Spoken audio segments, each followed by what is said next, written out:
Good morning everyone. Today in this video of class 9th biology, we'll be studying chapter cell. We'll be dealing with topics like cell number, division of cell on the basis of cell number, organization of cell, and under organization of cell we'll be dealing with subtopics like cell membrane, nucleus, cytoplasm. So let's start with the term cell number. Cell number का मतलब क्या होता है कि कितने cells present हैं body में, कितने सेल्स प्रेजेंट हैं. नंबर मीन्स कितना, ठीक है. सेल नंबर मीन्स कितना सेल प्रेजेंट है. Now based upon number of cells organisms are of two types. कितना सेल प्रेजेंस है उसके बेसिस पे ऑर्गेनिज्म दो टाइप के होते हैं.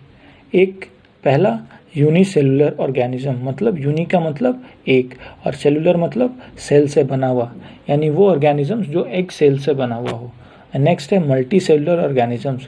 मल्टी मतलब एक से ज़्यादा एंड सेलुलर मतलब सेल से बना हुआ, यानी वो ऑर्गेनिजम्स जो एक से ज़्यादा सेल से बना हुआ हो. ठीक है. तो अब देखो आप यूनिसेलुलर ऑर्गेनिजम्स कौन होते हैं. The organisms which are made up of only one cell are called unicellular organisms. वैसे ऑर्गेनिजम्स जो केवल एक सेल से बने हुए हों, ठीक है, उन्हें क्या बोलते हैं, यूनिसेलुलर. मतलब कि जो ऑर्गेनिजम्स एक सेल से बने हुए होते हैं उन्हें क्या बोलते हैं, यूनिसेलुलर ऑर्गेनिजम्स. एग्जाम्पल में अमीबा, पैरामीशियम, यूग्लेना. ठीक है. अगर आपसे कोई बोले कि अमीबा एक यूनिसेलुलर ऑर्गेनिज्म है तो आप क्या बताओगे सेल नंबर के बारे में. आप सेल नंबर के बारे में क्या बताओगे. आप ये बताओगे कि अमीबा के बॉडी में एक सेल होता है, यही बताओगे ना. यूनिसेलुलर का मतलब अगर वो बोलता है कि अमीबा एक यूनिसेलुलर है मतलब अमीबा के बॉडी में एक सेल है, यही है ना. या पैरामीशियम एक यूनिसेलुलर है, यानी यूनिसेलुलर बॉडी ऑर्गेनिजम्स कौन से होते हैं, जिनके बॉडी में एक सेल होता है. ठीक है. तो अमीबा के बॉडी में एक सेल होता है, पैरामीशियम के बॉडी में एक सेल होता है. तो क्या बोलेंगे कि अमीबा के बॉडी में एक सेल है या अमीबा एक सेल से बना हुआ है. ठीक है. नेक्स्ट है मल्टी सेलुलर ऑर्गेनिज्म, यानी वो ऑर्गेनिजम्स जिसके बॉडी में ग्रुप्स ऑफ सेल्स हो. जिसके बॉडी में ग्रुप्स ऑफ सेल्स हो उसे क्या बोलते हैं, multi cellular organisms. Example fungi, plants, animals. वैसे ऑर्गेनिजम्स जो ग्रुप्स ऑफ सेल्स से बने हुए हों, जैसे एनिमल्स है, प्लांट्स है, फंगाई है, ह्यूमन बींग है, ये सब क्या है, मल्टी सेलुलर है. If we take example of ourself, हमारे बॉडी में नंबर्स ऑफ सेल्स हैं. ठीक है. तो क्या होगा, हम लोग कैसे ऑर्गेनिजम्स हैं, मल्टी सेलुलर. ठीक है. I think this two topic unicellular and multicellular is clear. Now let's move to the differences between the two, unicellular and multicellular. Unicellular it consist of single cell. Unicellular में क्या होता है, एक single cell होता है, और multicellular में groups of cell. अगर किसी ऑर्गेनिज्म में एक सेल है तो वही सिंगल सेल ना taking in of food, digestion of food, circulation of digested material, removal of waste, ये सब काम कौन करेगा, वही सिंगल सेल को करना होगा. लेकिन अगर किसी में अलग अलग सेल है, लार्ज नंबर ऑफ सेल्स हैं, तो अलग अलग सेल का काम अलग अलग होगा. Like in our human being, groups of cell food को टेक इन करने में हेल्प करते हैं, ग्रुप्स ऑफ सेल डाइजेशन में हेल्प करते हैं, ग्रुप्स ऑफ सेल एक्सक्रीशन में हेल्प करते हैं ना. तो क्या हुआ कि in unicellular a cell perform all activities. एक सिंगल सेल हर एक एक्टिविटी परफॉर्म करता है, चाहे वो डाइजेशन का हो, टेकिंग इन ऑफ फूड का हो. हर एक एक्टिविटी कौन परफॉर्म करता है, एक सिंगल सेल ही परफॉर्म करता है. और यहाँ मल्टी सेलुलर में a single cell performs a single और फ्यू एक्टिविटीज़. सिंगल सेल या तो एक ही एक्टिविटी परफॉर्म करता है या फिर कुछ एक्टिविटी, एक दो चार एक्टिविटी परफॉर्म करता है. सारा एक्टिविटी एक सेल नहीं परफॉर्म करता है. अब हम आपसे एक क्वेश्चन पूछें कि अगर आपके घर का सारा काम कोई एक आदमी काम करे तो क्या वहाँ डिवीज़न ऑफ लेबर है, यानी काम बांटा हुआ है वहाँ पे. आप खुद आंसर दोगे नहीं. काम कहाँ पे बांटा हुआ रहता है, जहाँ पे अलग अलग आदमी अलग अलग काम करे. वैसे ही यूनिसेलुलर में क्या हो रहा है कि एक सिंगल सेल सारा काम कर रहा है, तो क्या वहाँ पे डिवीज़न ऑफ लेबर है. आप खुद आंसर दोगे कि नहीं, वहाँ पे डिवीज़न ऑफ लेबर नहीं है. यानी कि यूनिसेलुलर में no division of labour. Unicellular में क्या है, no division of labour. Multicellular में डिवीज़न ऑफ लेबर, क्योंकि अलग अलग सेल अलग अलग टाइप का काम कर रहे हैं. ठीक है. Now let's move to the next topic, that is organisation of cell. Although cells differs in terms of their shape, size, function, yet they have some basic structures, namely cells का अलग अलग शेप होता है, size होता है, function होता है, लेकिन इन सभी के बीच में सबका एक बेसिक स्ट्रक्चर भी होता है, सबका एक पर्टिकुलर स्ट्रक्चर भी होता है, और वो क्या होता है? सेल मेम्ब्रेन, जिसको हम लोग प्लाज्मा मेम्ब्रेन बोलते हैं, और न्यूक्लियस, जिसको ब्रेन ऑफ सेल बोलते हैं। एक्सप्लेन करूँगा मैं ये लेटर पार्ट में कि ब्रेन ऑफ सेल क्यों बोलते हैं। वैसे अगर अभी बता दें तो जैसे ब्रेन हमारे सारे एक्टिविटी को कंट्रोल करता है, वैसे न्यूक्लियस सेल के सारे एक्टिविटीज़ को कंट्रोल करता है, इसीलिए इसे ब्रेन ऑफ सेल भी बोलते हैं। और डिटेल में नेक्स्ट पार्ट ऑफ वीडियो में। Next is cytoplasm, jelly like substance present in cell. Cytoplasm क्या है? Jelly like substance that is present in cell. That's all in this part of video. Thank you. Good morning everyone. In this video we'll study just about cell membrane. So let's start with the term cell membrane. Cell membrane is the thin living selectively permeable membrane which forms outer covering of cell. क्या है? thin है, पतला है, living है, living part of cell है।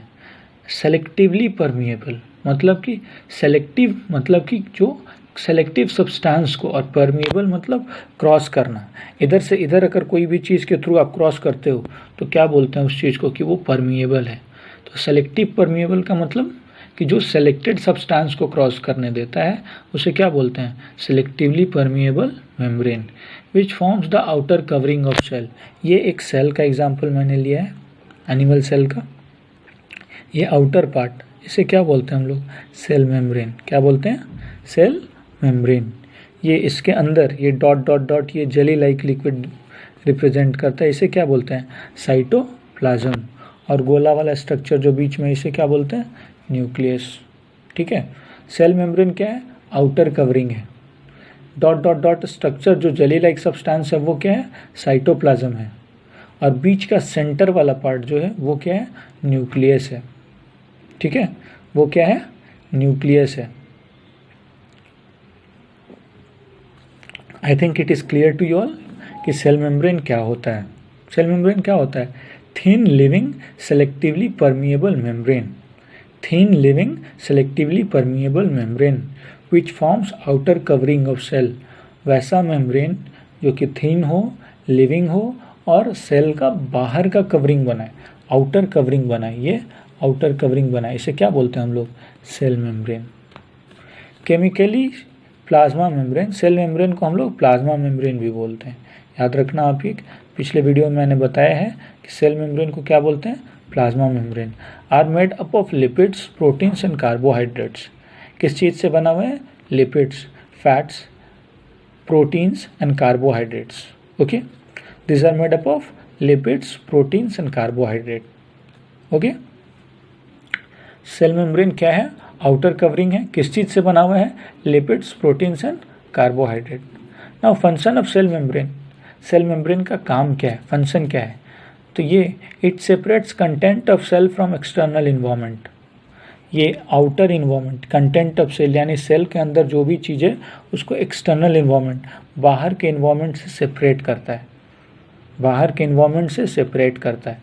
Cell के अंदर कुछ चीज़ें, ये साइटोप्लाज्म है, न्यूक्लियस है और other cell organelles are there. ठीक है, एंडोप्लाज्मिक रेटिकुलम, गोल्जी बॉडीज़, ये सब चीज़ है ना अंदर में। उन सभी चीज़ों को एक्सटर्नल इन्वायरमेंट, बाहर के इन्वायरमेंट से सेपरेट करता है। Next, it protects them from injury as it act as an outer covering of cell. ठीक है, सेल को इंजरी से प्रोटेक्ट करता है। क्यों? क्योंकि एक आउटर कवरिंग का काम करता है। आउटर कवरिंग का काम करता है, इसीलिए किसी भी टाइप का मैकेनिकल शॉक या इंजरी से सेल को प्रोटेक्ट करता है, सेल को बचाता है। किसी भी प्रकार का इंजरी या चोट से सेल को बचाता है। ठीक है। Next, its acts as a semipermeable membrane, this allows flow of material and information in and out of the cell as well as between one cell and another। ठीक है, तो क्या हुआ इसका मतलब कि ये कैसा मेम्ब्रेन एक्ट करता है? Semipermeable membrane. कैसा नेचर में है? Semipermeable. अभी हम within next seconds, few seconds will be studying about semipermeable membrane, जो कि अलाउ क्या करता है? Flow of material and information in and out of the cell. In and out of the cell, cell के अंदर और cell से बाहर, ठीक है, as well as between one cell and another, एक सेल और दूसरे सेल के बीच में। अब हम देखते हैं सेमी परमिएबल मेम्ब्रेन क्या होता है। A membrane which allows entry and exit of only selected substances are called semi-permeable membrane और selectively permeable membrane। वैसे मेम्ब्रेन जो कि लिमिटेड सब्सटेंसेस को, सेलेक्टेड सब्सटेंसेस को अपने थ्रू क्रॉस करने दें, वैसे मेम्ब्रेन को क्या बोलते हैं हम लोग? Semi permeable membrane.